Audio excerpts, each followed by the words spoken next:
Is the fix for the Michigan football offense simpler than we thought? And hey, did we just experience the best weekend of Michigan sports in recent memory? All that and more next on Michigan Podcast. There's going to be one team that's going to play solely as a team. No man is more important than the team. No coach is more important than the team. The team, the team, the team. Looks deep for Anthony Clark. Waits for it. Yes, caught. This is no time for that. In the pocket and a sack. Tim Jamison. Brady gets terrific. Throws it and a touchdown. Knight again. Schultz just before Frizzell got him. And a leaping interception by Woodson. Harbaugh back to throw over the middle. Caught by Collier at the 5 on his feet. Touchdown, Michigan. On its way. It's good. He's 5'7", 179 pounds, a junior at Michigan. But Jamie Morris hacks a wall of him, and he delivers for Bo Schembechler. And here's your first play. Pressure coming. Second. It is Glenn Steele, number 81, who fought his way through the traffic. Option. And Robinson calls his own number, and he's going to score. Oh, an easy touchdown for Robinson and Michigan.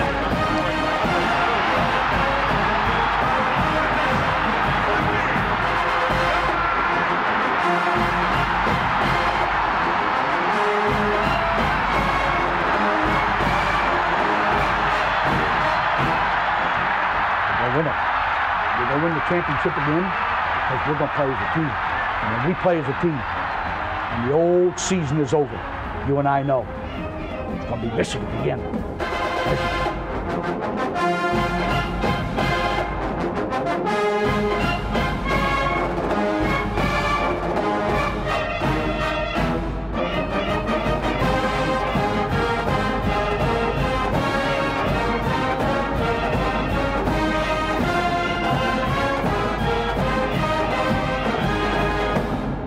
Go Blue, I'm Steve Deace, and welcome to this week's Michigan Podcast. We're back after a week hiatus, and what a week it was. In fact, more specifically, what a weekend it was, and it might have been the best Michigan sports weekend in recent memory. We'll get into that a little bit more in this week's episode, but we begin with how to fix the Michigan offense. Now that it's official, we know what the Michigan coaching staff will be.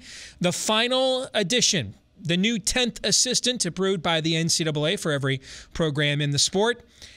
Michigan's 10th assistant will be former Florida head coach Jim McElwain. And I have to tell you, on the surface, this is one of the oddest pairings in recent history I can think of. The last time I had a reaction to coach coordinator, I know they're calling him the wide receiver coach. But the last time I had a reaction to a coach coordinator tandem that just seemed so oddly paired, it was Nick Saban and Lane Kiffin. That worked out okay. I mean, yeah, it flamed out in spectacular fashion, but up until that point, they worked pretty well together. So if it ends poorly for McElwain and Harbaugh, but before we get to that ending, it's pretty good. I can put up with an awkward divorce, right? Especially if we have a couple of cute kids along the way. So what does this mean for Michigan? And when you look at Jim McElwain's career, you know what? It's actually pretty similar to Jim Harbaugh's. You go back to his first 2 years at Florida, he would have had the exact same record that Jim Harbaugh had his first 2 years at Michigan, except he had a hurricane-canceled game against a lesser foe. They likely would have won. Otherwise, he would have had 10-win seasons his first 2 years, too. And the same trajectory. He has been highly successful on offense everywhere he's gone. From Colorado State, where he had record-setting offenses, to Alabama, where he was a national championship coordinator. And then when he started at Florida, the offense was sensational until they lost Will Grier. What happened at Michigan? Look at Harbaugh's track record. His offenses have been extremely successful everywhere he's gone, going back to San Diego and then to Stanford and then to the 49ers. And then his first year at Michigan, he took the cast off from Iowa, Jake Rudock, and he's now going into his third year of earning a paycheck in the National Football League. He took a cast off from Brady Hoke that he didn't recruit in Wilton Spate and turned him into the third-team All-Big Ten quarterback. And then all of a sudden last year, this was one of the worst offenses in college football.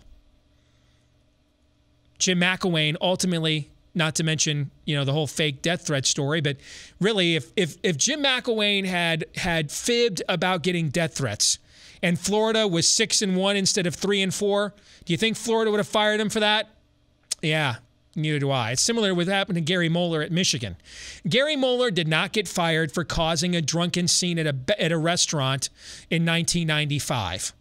He got fired for going 8-4 2 consecutive years and then causing a drunken scene at a restaurant. All right, if he had caused that scene after he went undefeated and won the Rose Bowl in 92, they wouldn't have fired him, guys. And the same thing true with Jim McElwain. If he had a 6-1 record and had fibbed about getting death threats, he wouldn't have been canned at Florida. He'd still be the coach there. All right, so it always, well, not always, but almost always, unless you're Art Briles and you're a fiend, it almost always comes down to wins and losses. And when you look at what happened with Jim McElwain and you look at Harbaugh, there's this long track record of tremendous success, and then it just suddenly stops. So you ask yourself, is there a common denominator? Yeah.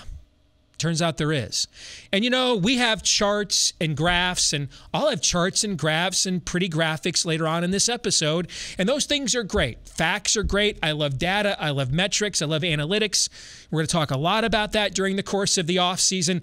But I'm reminded of one of the great lines from the late, great Keith Jackson. Analyzing can be paralyzing. When you look at Jim McElwain, it's funny. Guy was a great offensive mind until his starting quarterback at Florida was a guy that when he transferred to North Carolina or when he left the university, couldn't get a starting job at any other school. And when his quarterback was Will Grier, he was really good. When you look at Jim Harbaugh, offensive genius until his quarterback's John O'Corn. Then, suddenly a moron. Even more than the X's and O's, it is the Jimmies and the Joes. Is Nick Saban a great coach because he had the number one recruiting class 7 years in a row? Or is it the fact that he had the number one recruiting class 7 years in a row the reason he's a great coach? And the answer, of course, is yes. All right? So there's only so far brilliance will take you when you're lining up with your third-string quarterback, or you're lining up with a quarterback that didn't fit your offense and isn't as good as the guy you lost, then yeah, you're not as good. Now, of course, those coaches are responsible for procuring, recruiting, and developing quarterbacks. But maybe it's just this simple. Maybe and that doesn't mean the offensive line play does not need improvement, but there's a lot of teams in college football that won at a high level. They didn't have great offensive lines. Alabama did not have a great offensive line this year, but by their standards. They won the national championship. All right, so yeah, there needs to be improvement there for sure. But when you have a quarterback that has Johnny Manziel-like escapability, suddenly your offensive line looks a lot better, when you're not a sitting duck back there. Know what I'm saying? So maybe the fix for the Michigan offense is much simpler than we thought. Maybe it's been hidden in plain sight all this time. Maybe it doesn't really matter who the 10th assistant is. Maybe it doesn't really matter if Pep and Drevno stay. Maybe it really matters if Shea Patterson is eligible or not. And it just is that simple. Back here on Michigan Podcast, and there's a look at our Patreon page. And if you stop right there for just a second, you'll notice that while we were off last week, I put together a podcast 4 weeks till Selection Sunday where Michigan basketball stands. And that kind of was able to tide you over while we took a 1 week hiatus since signing day. And if you're one of the folks that is supporting us on Patreon, you got to take advantage of that. You got to listen to that. And we greatly appreciate your support. I know a lot of you ask us, hey, what can we do to get more content from you guys? Well, keep in mind, we are taking time away from the stuff that actually feeds our families to put this together as a labor of love every single week. And so if there is a group of you out there that says, hey, we really support what you're doing, we want more of it, this is one surefire way to get us to open up more of our schedule to produce even more content. And plus, if you're a Patreon supporter, you get access to exclusive content separate from what we put out here for free on iTunes, Stitcher, Google Play, and YouTube every week as well. So check us out. Check us out at patreon.com/Michigan Podcast. Back here on Michigan Podcast, I'm Steve Deace. Michael Spath from WTKA in Ann Arbor will be joining us here a little bit later on. But I know I just said analyzing is paralyzing, but it doesn't mean you just want to dumb it down either. There are some data metrics I want us to look at this week on the podcast because there are 3 positive trends for Michigan football. I'm getting accused now. Steve, you've gone negative. Really, I'm just giving you the weather forecast, guys.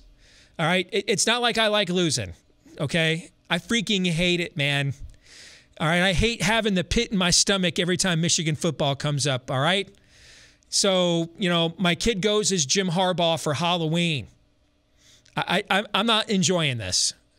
I wish I could tell you every day it's 85 and sunny with no humidity.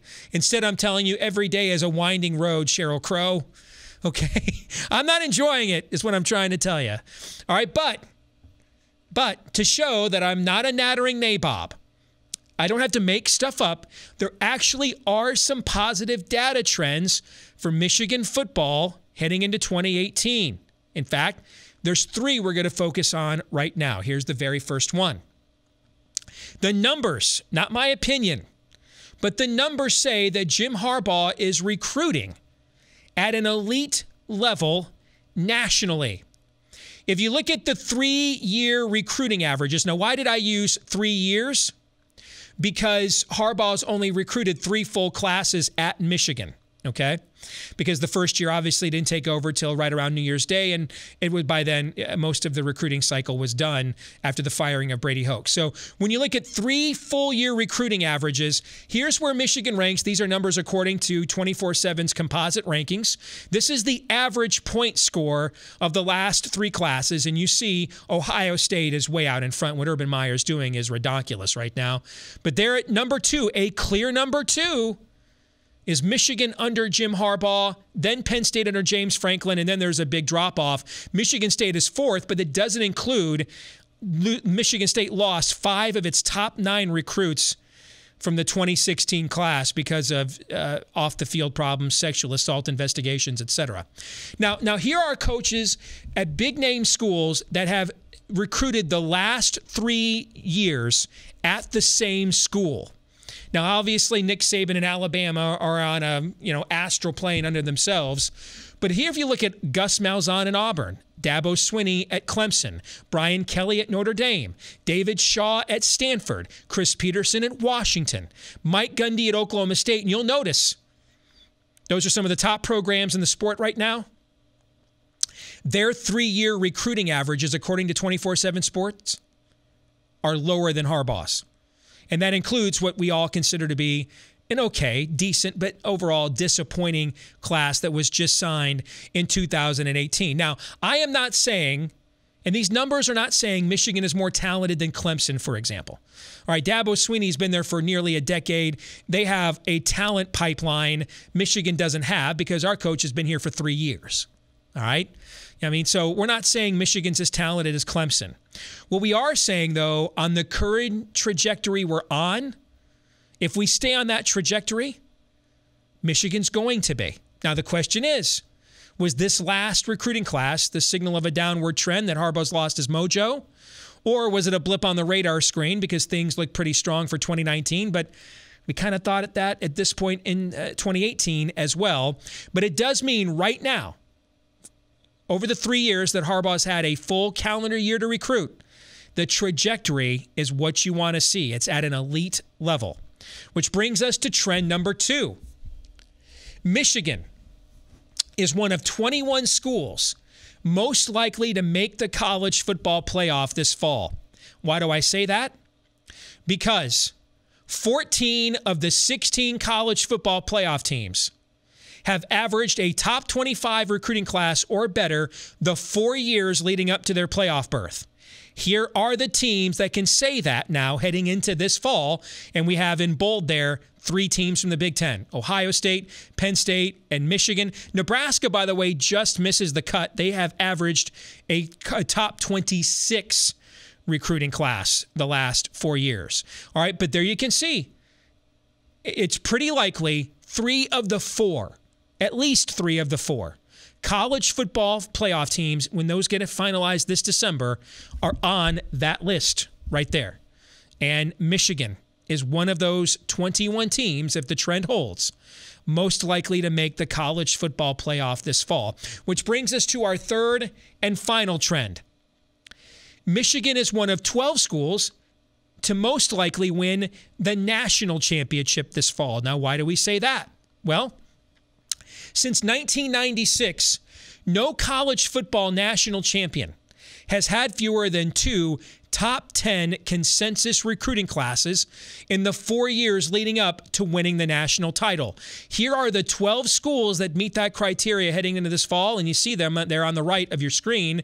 And there's only 2 Big Ten teams that can say that: Ohio State and Michigan. Those are the 12 schools that have had at least 2 top 10 consensus recruiting classes heading in to the 2018 season. So, no, not all of the news is bad. I mean, and let's just quickly take a pause.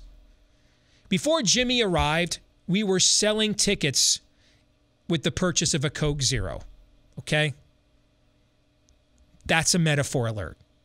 No one is denying our program is leaps and bounds in better shape than it was. The debate is not whether Jim's a good coach, not whether he's done here a good job, not whether we're going to win a lot of games. That's not the debate. The debate is he our Nick Saban? Is he our Urban Meyer?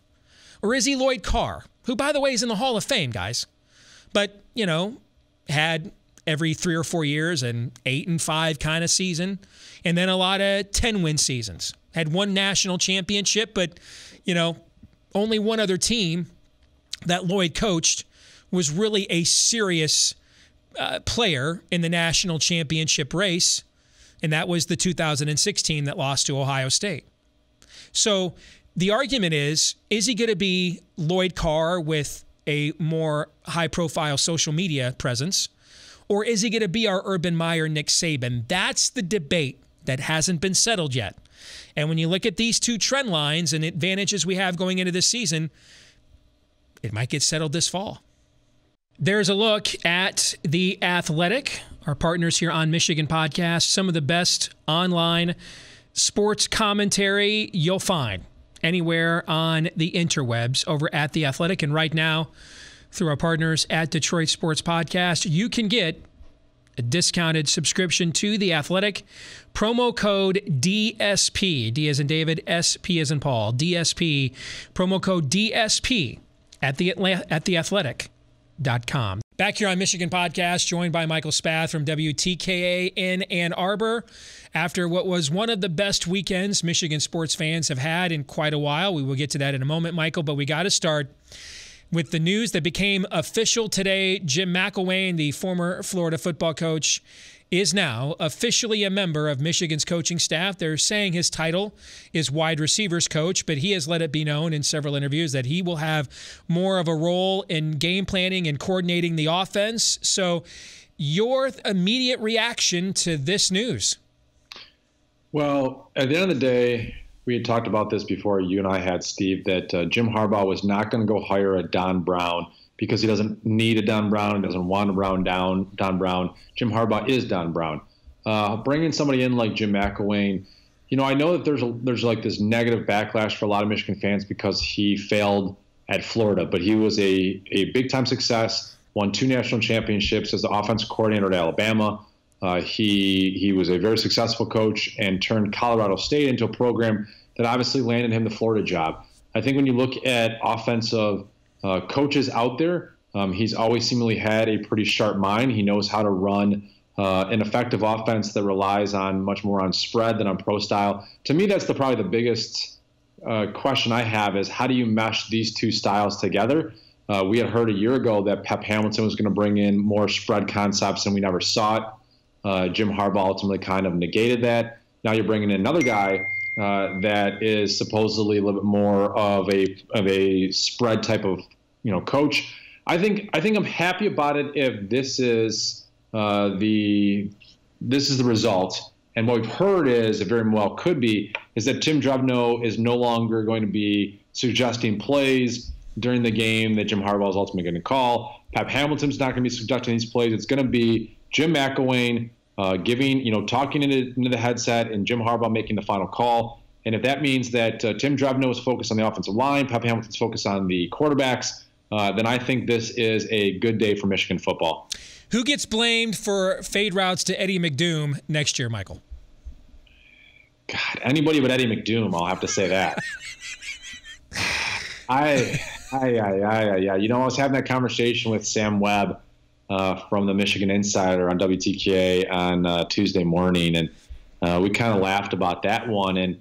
But you laugh about it, and yet it still pains you when it laughed about it, right? It's like that. It just kind of stabs you in the chest a little bit. So if at the end of the day, you know what, Steve, frankly, if this offense doesn't work in 2018, then the person that needs to get blamed for it is Jim Harbaugh, flat out. That's the guy that makes all the decisions. That's the guy that, when he preaches meritocracy, is unwilling to move a coach if they don't find a job on their own. So this is his offense.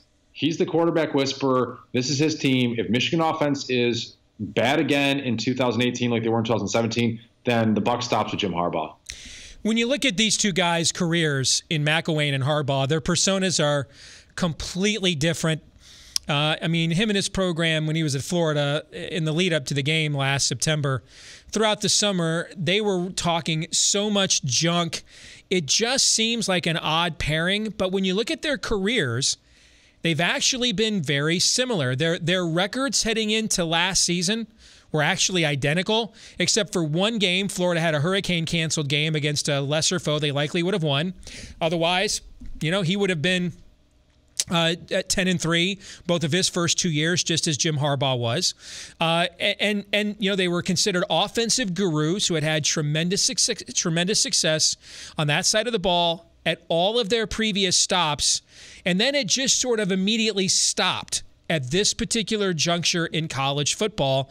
And if you're looking for one common denominator, for all the analyzing and everything else we do, and I do it too, you do it every day, we do it every week, is it just as simple as you can be a great offensive mind all you want. But when your quarterback is Will Grier, you're really smart.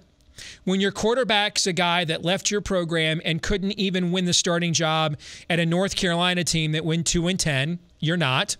And when your quarterback is a guy who's on his second year playing in the NFL, or Andrew Luck, you're smart. And when your quarterback's John O'Korn, you're not. Could it just be that simple to what happened to McElwain and Harbaugh in their careers at the exact same time, Michael?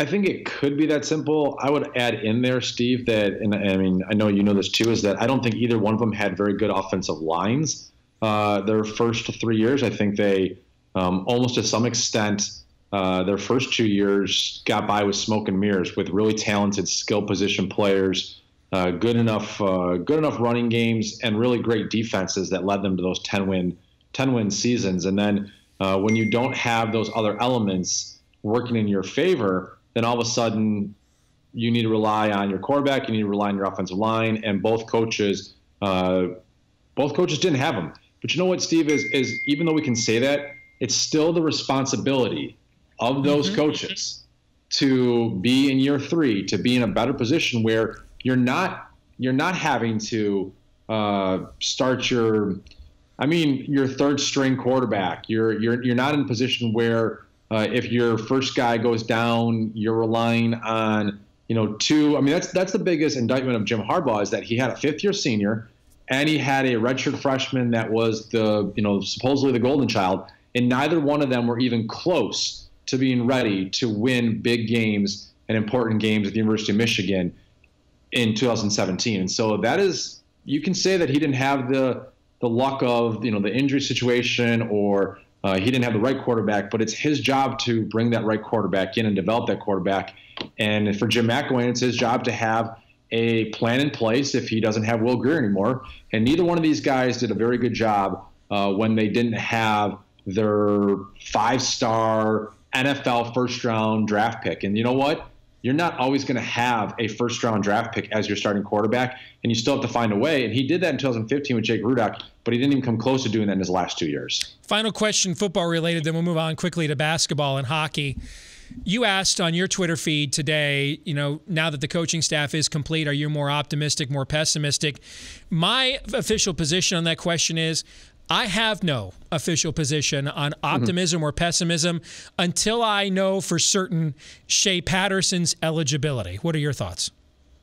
No, I saw your tweet to me on this, and I really do agree with you. I mean, at the end of the day, we can talk about optimism and hope, and that's really what I was trying to get at, is whether or not Michigan fans have started to have some hope yet again for the 2018 football season. Because if you remember, if you go back to January 1st, and really the whole month of January, and then his signing day came and went to the last couple of weeks ago, it was pretty dreadful to be a Michigan fan. There was really no reason to get excited if you were looking into the 2018 football season in the future.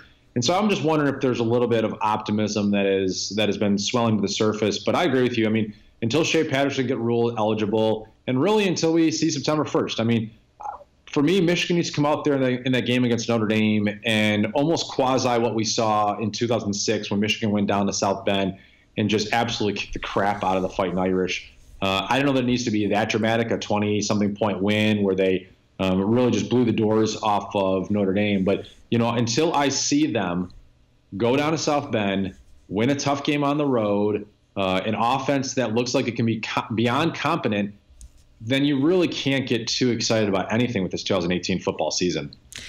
Michael Spath from WTKA is here with us. Quickly, let's talk about what happened over the weekend, because, when the football team is struggling, you kind of think the sky is falling. But if you look everywhere else in Michigan athletics, things are looking pretty good right now. And so you had men's basketball beating a top 10 Ohio State. You had hockey sweeping #1 Notre Dame. You even had softball beating a top 10 Florida State. You look at Michigan's success in Olympic sports like lacrosse, swimming and diving. The baseball program bringing in one of its best recruiting classes really in recent memory. Across the board, other than football, this is one of the better times we've had as Michigan fans, Michael. Well, I've said this a couple of times, Steve, and I wonder if you'd agree with me, but when you look at it, especially if Jim Harbaugh can really get his thing going here, this might be the best collection of coaches that Michigan has ever had at any point in time when you go across the gamut of sports. Even you throw in, baseball with Eric Bakich. Obviously, we know what Carol Hutchins has been doing for softball for 20-plus years. But look at, what Mark Rosen does with the volleyball team, and Marsha Pankratz has field hockey back to being a national championship contender. Mel Pearson has proven to be, I know it's early, it's his first year, but I think Mel Pearson has truly proven to be exactly the candidate you wanted to bring in to replace Red Berenson, a guy that knew how to win the Michigan way, where you can out-talent everybody, but also understand that when you have a program like Michigan Tech and how college hockey has changed over the last 5 to 8 years, where older players, 4-year players are starting to be, the teams are successful. And so he knows how to blend those two. John Beilein is as good as it gets. In my lifetime, there's never been a coach at Michigan in basketball, Steve Fisher be damned, and Bill Frieder, and whoever else you want to throw out there. This is, in my opinion, the best coach in the history of Michigan basketball, and he's coaching in this particular era. And you go down the list over and over and over again, golf and like I said, field hockey and rowing and swimming and diving, with Mike Bottom winning Big Ten championships, both the women's team and the men's team. And Joe McFarland for wrestling that's got his team poised to contend for the national championship. We are really, really lucky right now as Michigan fans. But, of course, it doesn't feel that way unless the football team is right up there competing for national championships and Big Ten titles. That is well said. And we could be looking at, if women's basketball can get its act together, we could be looking at all three of those sports taking part in March Madness, which I think hasn't happened, since 2011. So it's been several years since that's occurred. And I think both men's basketball and hockey, depending on the draw, could really go a long way in March. I think if Michigan can stay away from teams that have multiple skilled bigs, and there's not a lot of those in college basketball right now, which is one of the reasons why we don't have a lot of elite teams. But if they can stay away from that sort of a team in their immediate region, then I think they are a very difficult matchup, as John Beilein's teams offensively always are, Michael, but especially we're now talking about a team that is top 20 nationally in defensive efficiency. And then you look at hockey. If you're sweeping the clear number one team in the country at this late juncture of the season, then you are absolutely a threat to go all the way in that particular sport. So I think draw-wise, both those programs could make major noise. Your thoughts on that quickly before we let you go? Well, wouldn't it be a little bit, I don't know if ironic's the right way to look at it, but when you consider all those great teams that Red Berenson had, and he won 2 national championships, but he should have won again probably in 2003. He should have won again in 2008, and he should have won again in 2011. And he went to a couple Frozen Fours, and he lost the national championship in 2011. The one thing that Red Berenson's teams never were able to do is they were never able to sneak up on the competition, and they were never able to win beyond what they were already expected to win. They were expected to win a national championship every year, and so he never was able to take anybody by surprise. Here you go, Mel Pearson, his first year. How interesting would it be if a team that, is maybe probably a 2 seed in the NCAA tournament, maybe a 3 seed, depending on the next 2 weekends go, if they were to advance to the Frozen Four and kind of be that team that catches everybody by surprise. And I think it could happen. I'm not planning on it. I think at the end of the day, Michigan hockey is still probably 2 years away from having the type of talent at the offensive position, at the forward position, to really contend for a national championship. But they've got a goalie playing really well, and they've got a defensive core that's really locked in, and so that's certainly helping them. With basketball, first round, I think that you look at this team, and definitely you win the first round, they're going to be the higher seed, they're going to be favored. March Madness is such a crapshoot after that because you have no idea who your second-round matchup is. You have no idea if you make it to the Sweet 16, how hot the team you're playing, what that matchup is. I would like to see, I think Michigan should be shooting for the Sweet 16, and anything after that is kind of gravy at this point. Just because I don't think that they have quite the firepower that you need to win a national championship in basketball, unless Mo Wagner, unless Muhammad Ali Abdul-Rahman, and the third name I'd throw at you, Jordan Poole, unless those 3 guys just become en fuego in the postseason and kind of have like a Derek Walton type of run, I don't see enough firepower, enough offensive talent for Michigan to go all the way. But I do think that it's going to be a very fun postseason. It's been, let's face it, beating Michigan State and Ohio State in the same year, it's been a very fun regular season for Michigan basketball fans already. And sometimes we forget to really relish when we're in the moment. I'm trying to appreciate a little bit more in the moment and definitely really enjoy the post-game euphoria that comes from beating a couple of rivals. Because let's face it, Steve, it doesn't happen in football, so we got to enjoy what happens in basketball. No, that is well said. By the way, Michigan, one of just 23 teams in college basketball right now to be ranked in the top 50 nationally in both offensive and defensive efficiency, according to KenPom. That's only 23 teams in the country. Oh, by the way, the 23rd team on that list is Michigan's next game, Penn State, on Wednesday night. One more for you, too. I think, because Zach was talking about this today, I think that Michigan is the only school in the country to have a top 20 ranked hockey team and a top 20 ranked basketball team right now. Yeah, absolutely. You bet. Good to see you, my friend. Thanks for joining us. Go Blue. We'll talk to you next week, okay? All right. Sounds good, Steve. Thanks very much. All right. Take care. That's Michael Spath from WTKA in Ann Arbor. And if you missed any of the highlights of Michigan's big win over top 10 Ohio State to close out the home schedule and senior day on Sunday, check this out. Michigan and Ohio State, we've been alluding to it throughout the show. That game has gone final in Ann Arbor.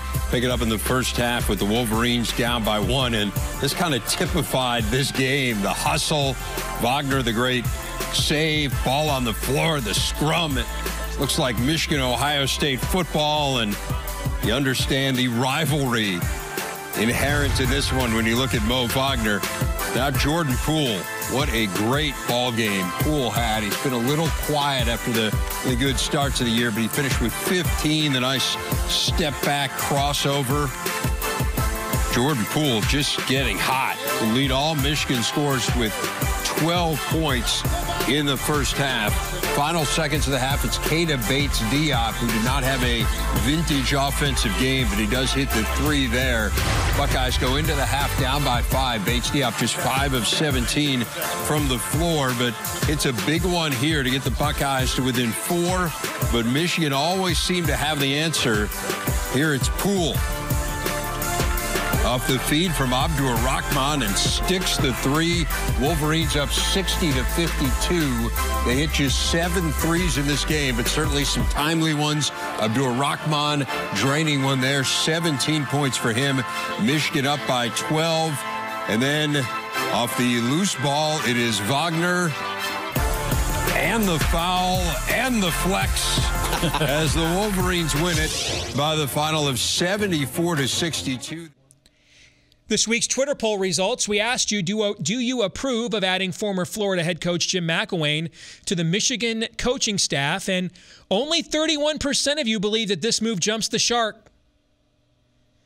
See what I did there? Yeah, I'm here all week. Try the veal. I'm sorry. I'm very sorry for that. The other 69% of you think that it is a very good move to make a former SEC head coach your 10th assistant. That brings us to our question of the week. Joe asks, how big of a role does Michigan's prestigious if you prefer, academic reputation play in football recruiting? Joe, the answer is not nearly as much as you would prefer. And, you know, Michigan fans, we like to tout the academic reputation of the university ahead of Ohio State. We know Ohio State is not the commuter school that it used to be. I think as recently as 2015, it was ranked one of the top 20 public universities in the country. So if you're an elite academic kid, which is like 1% of the kids you would want Michigan to sign to its football class, then it matters to you. If you're Nicholas Petit-Frere, who did not sign here but at Ohio State instead, and he got mocked by some Michigan fans, well, you don't really care about academics. Well, when you've watched in your lifetime, put it this way, okay? In the lifetime of the young men that just signed this year for the class of 2018, they have seen, in their lifetimes, they have seen Purdue beat Michigan as often as Michigan has beaten Ohio State on the gridiron, guys, okay? So if Ohio State can tell you we're a top 20 public university, and oh, by the way, we're a top 5 program in college football, then yeah, you do care about academics. But you can win a lot of football games too, not to mention you can do what Myron Rolle did. You know, go to Florida State, win a lot of football games, and then go get a Rhodes Scholarship as a grad student. You can always go to Michigan. You want to go to Michigan's business school or law school or highly decorated med school, do that as a grad student. Ohio State's a fine undergrad school, and you'll win a lot of football games as well. It doesn't play nearly the role we think it does. You know what means a lot more? Michigan having 19 of its players in NFL training camps last July. That means a lot more. So get better players, which, as we showed you earlier in this podcast, Michigan is doing. And now it is time to use those better players to win bigger games. And if you do that, then you're going to suddenly find all kinds of kids love Michigan's academic reputation because they can win a lot of football games that matter too. Let us know what you think about what we think. Follow us on Twitter at Michigan Podcast. Want to thank our friends and partners at Detroit Sports Podcast for getting the word out about this episode each week as well. Our good friend Michael Spath at WTKA in Ann Arbor, as well as the Michigan Insider. Everybody that takes part in making this possible every week, thank you. Next week, a very special episode. I will unveil what I predict to be the NCAA tournament field on Selection Sunday. Don't miss it. Until then, go Blue.